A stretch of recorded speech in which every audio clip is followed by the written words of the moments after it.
would prove to be a dream assignment. The invitation to teach at Shandong University indicated that my responsibility would be to teach an intensive English class to all the first-year PhD students. It sounded good, but little did I know how wonderful this teaching experience would turn out to be. I soon discovered that the students had studied English for about 8 years and had pretty strong skills in grammar, reading, and vocabulary. But speaking, pronunciation, listening, and writing skills were areas that needed work. The exciting part was the very rapid progress the students made when given the opportunity to devote 12 classroom hours per week to English study with a native-speaking English teacher. In the first week of school, both the students and I struggled to understand each other. But by the end of the year, several students proudly reported that they had used English to present an academic paper at an international conference in their field of study. The class consisted of 42 students ranging in age from 23 to 44. Approximately 1/3 were women. About half the students were studying science and the other half social science. Most of the class members were themselves teachers at various universities around China, but were returning to school for the PhD in order to become eligible for professorship positions.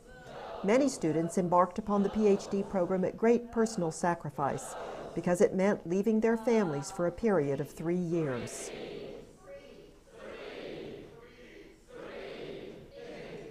My husband Dave volunteered to be my teaching assistant, and his engineering background proved to be a great asset in many ways.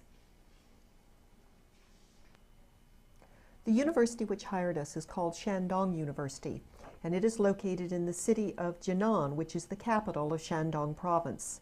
Shandong University was founded in 1901, and today it is a comprehensive university with approximately 12,000 students.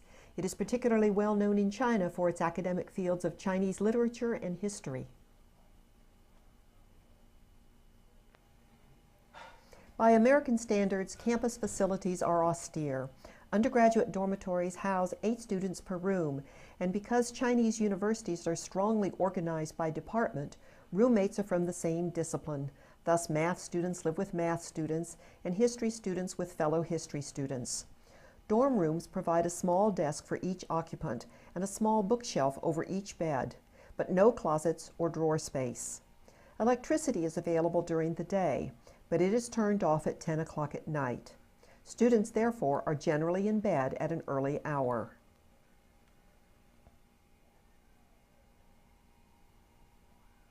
Students are responsible for dorm cleanup as well as various other cleanup tasks around the university. Physical labor is considered an essential part of the Chinese educational program, and periodically classes are canceled to free students for major work projects.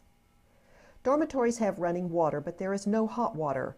Students are issued tickets for a weekly hot shower at the campus bathhouse. There are no laundry facilities available other than the dorm washrooms, so students do their own laundry by hand. Given the facilities available to them, it seemed to us that our students were immaculately clean. We soon learned that university life in China is a bit like boot camp. A typical day for a Shandong University student begins at 6:15 in the morning when the campus speaker system blasts out a musical wake-up call. By 6:30, the campus streets are filled with students hurrying to the mandatory exercise program held on the sports field. During the winter months, this is a dark and cold experience. It was our observation that the students got more exercise en route to this required activity than they did from the exercise program itself. But it was important that they show up because absences were reported to their department leaders. Students have a choice of eating their meals in one of several dining halls, using the food tickets that are issued to them as part of their government-subsidized education. Historically, the cost of a university education has been a government expense, not a personal or a family expense. However, as China has begun to embrace a market economy, educational institutions are being asked to become self-funded. Like other universities throughout the country, Shandong University has now begun charging tuition to its students and pressuring departments to develop joint business ventures to help defray departmental costs. But whatever the source of the food ticket, students must stand in line for food and provide their own eating bowls and chopsticks. A typical breakfast consists of rice gruel, buns, and a donut-like deep-fried bread. After breakfast, students check out the Central Campus Bulletin Board, which is an important source of information. There are 4 50-minute classes each morning, starting at 7:30 and going until 11:30. Even though a student may not have a class at these times, there is no sleeping in or going back to bed. Inspectors periodically check the dormitories to assure that students are studying if they are not in class. The typical Chinese classroom is very formal. Students sit in rows of desks which are rigidly bolted to the floor. The teacher is expected to deliver a formal lecture and the students listen and take notes. There is little discussion or small group activity, so typical of the Western educational classroom. If addressed by the teacher, a student will show respect by standing to make his response. The lunch routine is similar to breakfast. Most students take their meals in one of the university-provided dining rooms.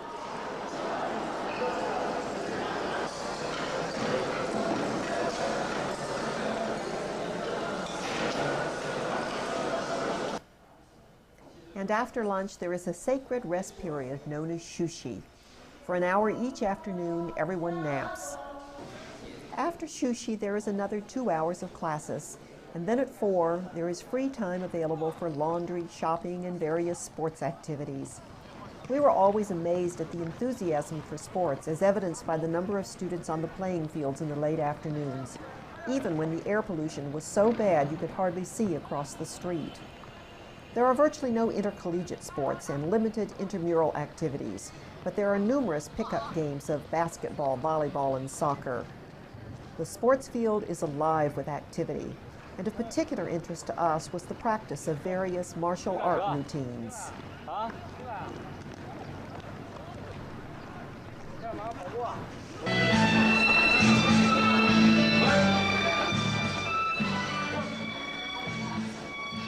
Generally speaking, there are few extracurricular activities on campus. However, on the weekends, there frequently are campus dance parties.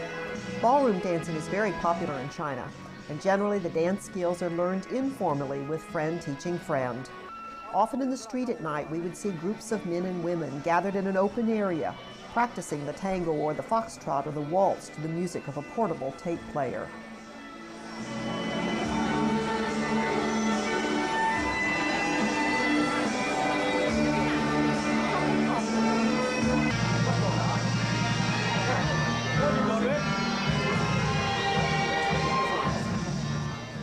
The night the professional tango dancers visited the campus was a very special one and sparked an interest in students to try and master the many turns and intricate steps of this new dance.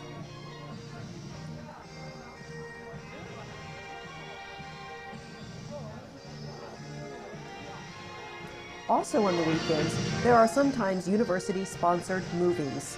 The school administration would set up a screen and projector on the soccer field, and students would bring little stools to sit on.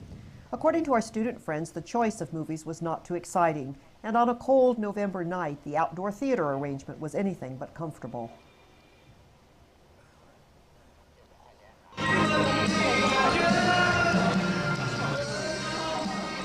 Another form of entertainment in China is karaoke. Several university departments had purchased the special equipment needed for this sing-along video activity, and periodically there were student competitions. Our student friend Jack was one of the best karaoke singers, so of course we went to a karaoke event.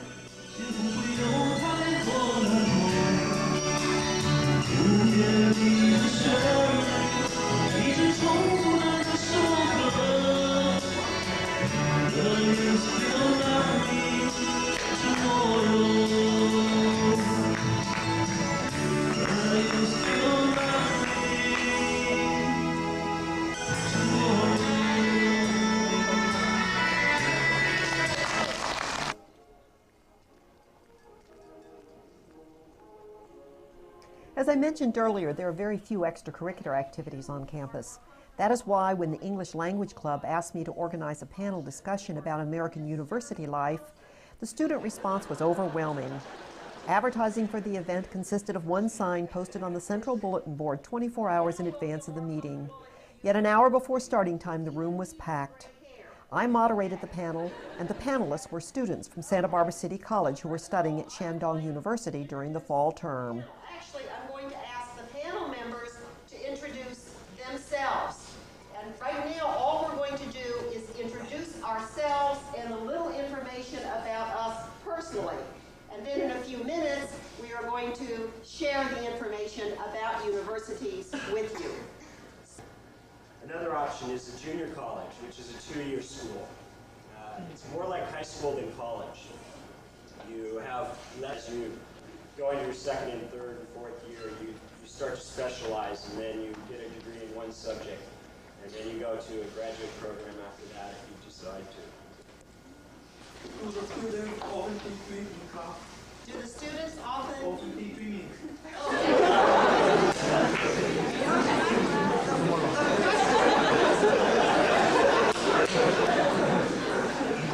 The question is, do students often daydream in class? Now, I want to know, is that your image? Yeah, okay. Do students often daydream in class?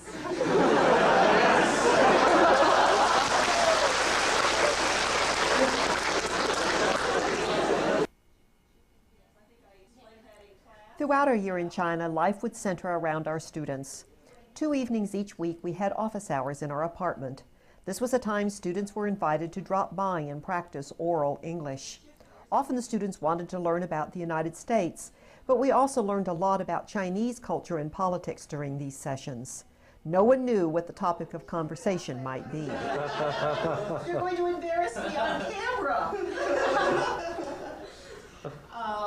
We have learned what I call survival Chinese. By that I mean that Mr. Hodgson and I can go to the market and we have enough Chinese that we can buy food to eat. Now, fortunately for us in China, when you go shopping, most everything is, you can see. So, point. You don't have to know the names of everything. If I can't point at it, I'm in trouble. But if I can point, I can ask, how much is it? Usually I can understand the answer, and I can give the money. So we can buy food. With our PhD class, we made 4 all-day bicycle trips to points of interest in the area. The most memorable of these trips was the first one. Soon after school began, we organized a trip to the Yellow River, which, because it is the second longest river in China and the birthplace of Chinese civilization, has special meaning for the Chinese people. By the time the river reaches Jinan, it is full of yellow silt from erosion upstream, and this has caused the river table to rise. Today, the Yellow River near Jinan is 25 feet higher than the surrounding area and is contained by dikes. These dikes and the quicksand-like texture of the riverbanks made for interesting exploring. Volleyball, card games, and a picnic rounded out the morning.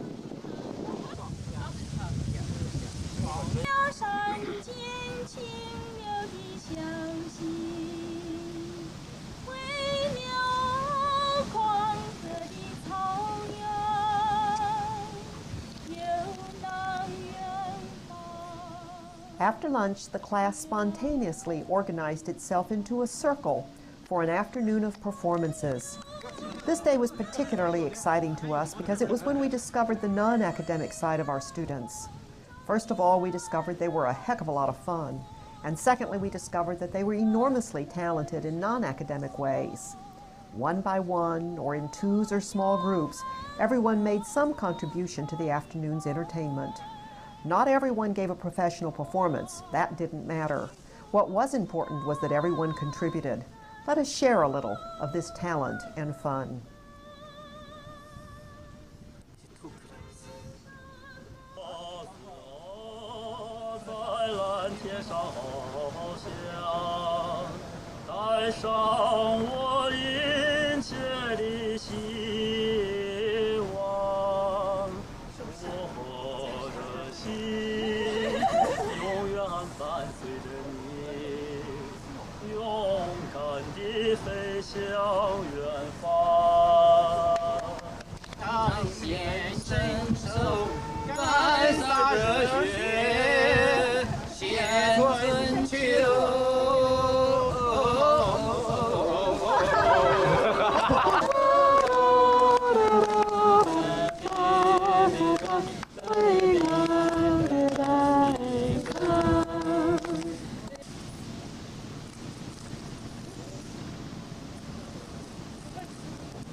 prerequisite for teaching in China is the willingness to sing or dance or perform in some way at banquets and group gatherings.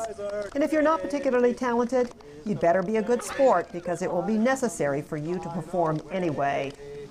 Only verse I know. Also during the year, we organized 2 formal parties for our PhD class.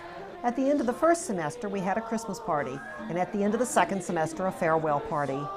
The Christmas party was particularly memorable, with the blend of Eastern and Western party traditions creating a unique and exciting event.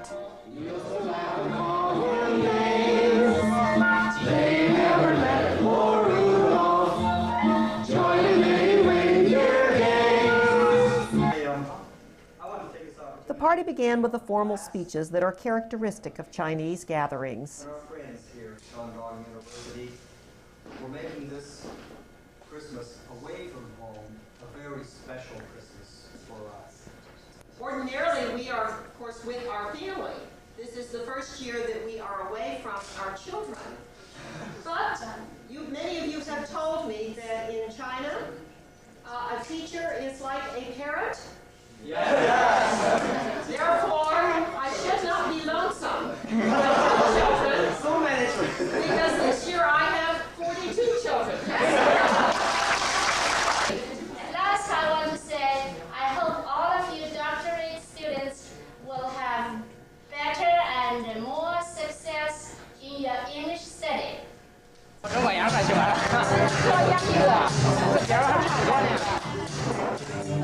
Also in keeping with Chinese custom, the entertainment was participatory, with various members of the class singing or demonstrating martial arts skills or taking part in a hilarious skit. We then danced and made merry.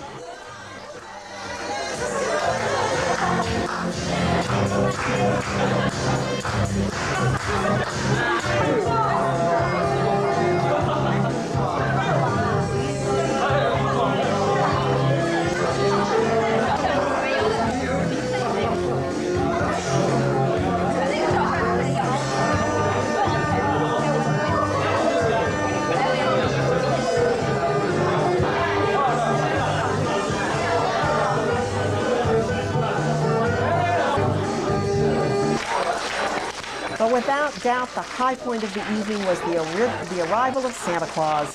Wang Yangjing, or Football as he preferred to be called, had been selected for this honor by his classmates in recognition of his wonderful sense of humor and leadership. But who would have guessed that this teacher of Marxism from Tianjin University could master the traditions and character of Santa Claus in only 10 minutes of coaching? But Football really got into the part. You would have thought he'd been brought up with this Western tradition. Question to ask Mrs. Hodgson. I want to know if Santa Claus is a single or a husband.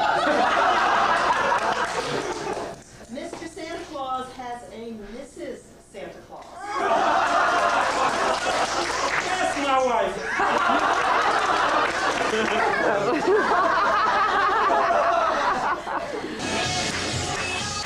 The students clowned around and had a wonderful time with Santa Claus.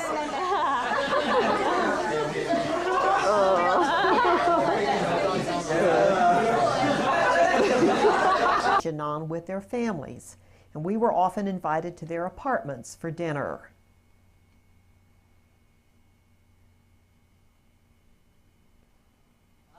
Cheers. Cheers.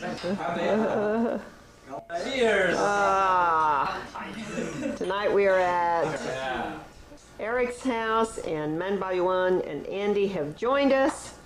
We're having a wonderful time. Yeah. Thank you. And when our students discovered our interest in trying to learn to cook Chinese food, these dinner invitations also often included cooking lessons. Kitchen, doing the original work, and of course I love to see men in the kitchen. So they look very competent. All under control. They look very competent. Great job. Alan, yesterday in class you gave us a recipe, so I know you like to cook. I don't like. You don't like to cook? Can you tell us what? Can you tell us what you're doing? Huh? On this occasion, our host and two other classmates were instructing us in the preparation of jiaozi. Jiaozi is a very popular dish in the northern part of China and is made by filling a small pocket of dough with ground pork or chopped vegetables. Preparation of jiaozi is very labor intensive, and so typically all the family members and the guests pitch in to roll the dough or shape it around the filling. Lots of English practice was gained by our students while we worked together making jiaozi. Sheldon's seen his way around this before. I'm scared. The first I. Jiaozi comes, look it! Ooh! Ooh! Zero in on our handiwork. Ooh! Ah! Open your mouth. Ooh! Ooh!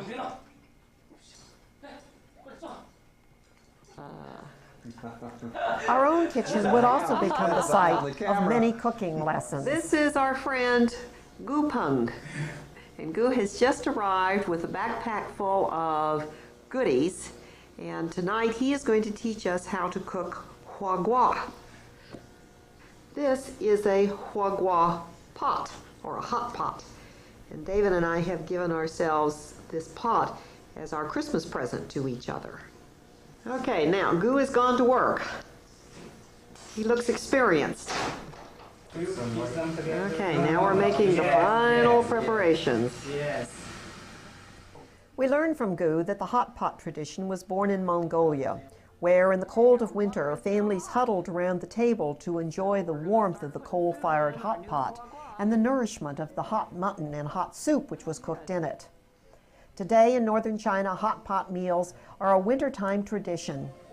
And on a cold January day, there is nothing more pleasant than to huddle around the hot pot with family and friends.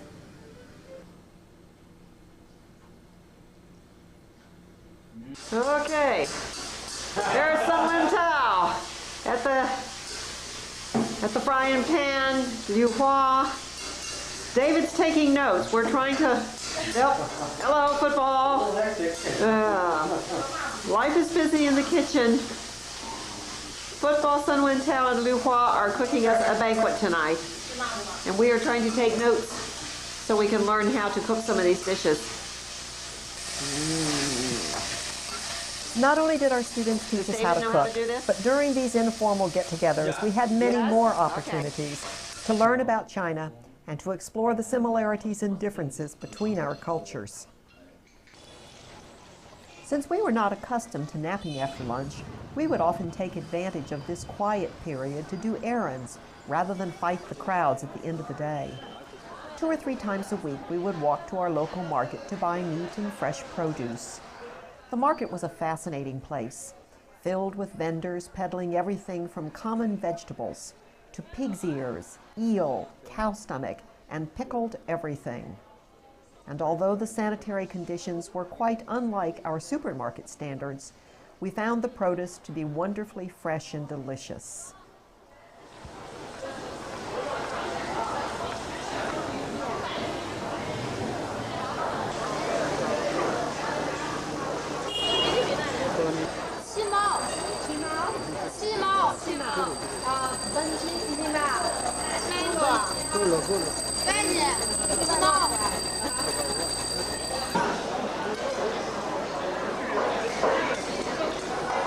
应该等到复活了再让你一定问题复活以后。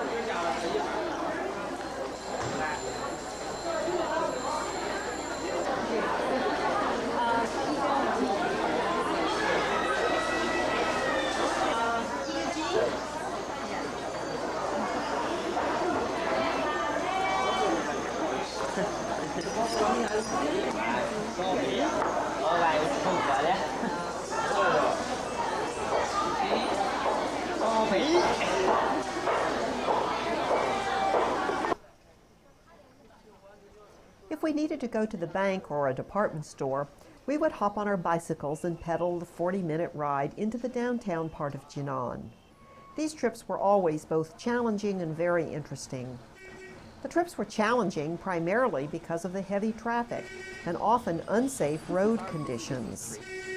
But the variety of vehicles on the road and the amazing loads that could be carried on a bicycle made for interesting scenery along the way.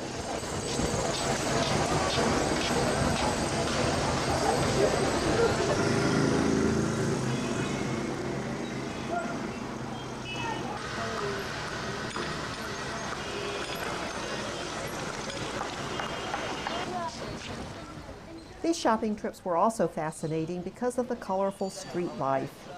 The entrepreneurial spirit is alive and well in China, and busy street corners are filled with vendors of all sorts. We found the food vendors to be the most interesting. Although they sold familiar items like oranges or Coca-Cola, the majority peddled food items that were new to us. We could watch the homemade noodle maker for hours at a time.